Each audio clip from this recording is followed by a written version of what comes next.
In order to prepare for potential threats and hazards, communities should develop an exercise program. This video will provide an overview of how communities establish the strategy for their exercise programs, starting with the Integrated Preparedness Planning Workshop. The Integrated Preparedness Planning Workshop, or IPPW, is a forum for establishing the strategy and structure of an exercise program while charting the vision for future planning, conduct, and evaluation of individual exercises. Workshop participants collaborate to set exercise program priorities and develop a schedule of preparedness activities. The workshop should include representatives from the whole community. Inviting members from different sections of the community ensures an integrated and collaborative approach to preparedness. A key activity during the IPPW is establishing preparedness priorities. These are the capability areas a community wants to strengthen through exercises. Some factors participants should review to develop their priorities include threats and hazards, capabilities assessments, external sources and requirements, and accreditation standards and regulations.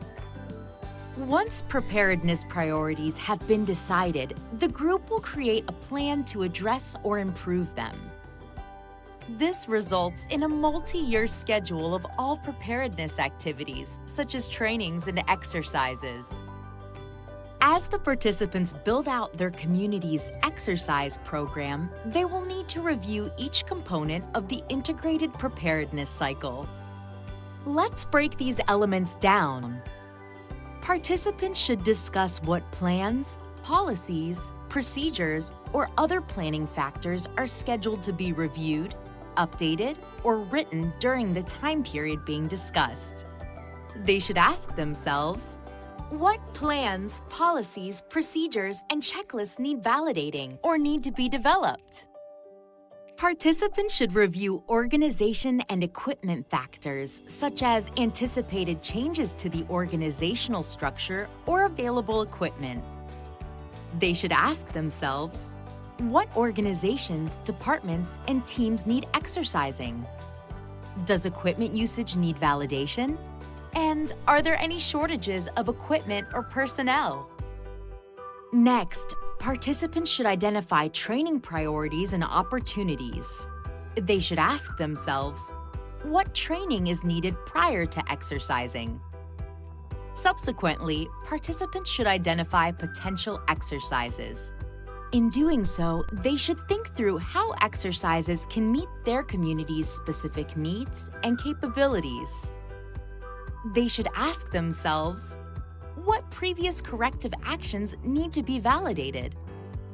What type of exercises will meet their needs? What are the goals and objectives of the chosen exercises? And how do the exercise objectives align to a community's capabilities? Finally, participants should think about how to continuously improve their exercise program.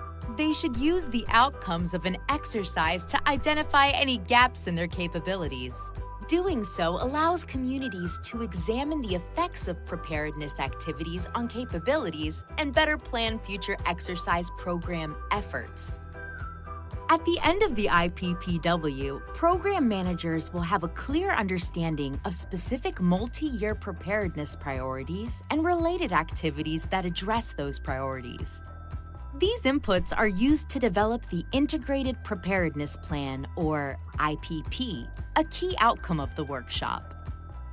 In this way, you can use the Integrated Preparedness Planning Workshop to set a strong vision for exercise program management. Good luck!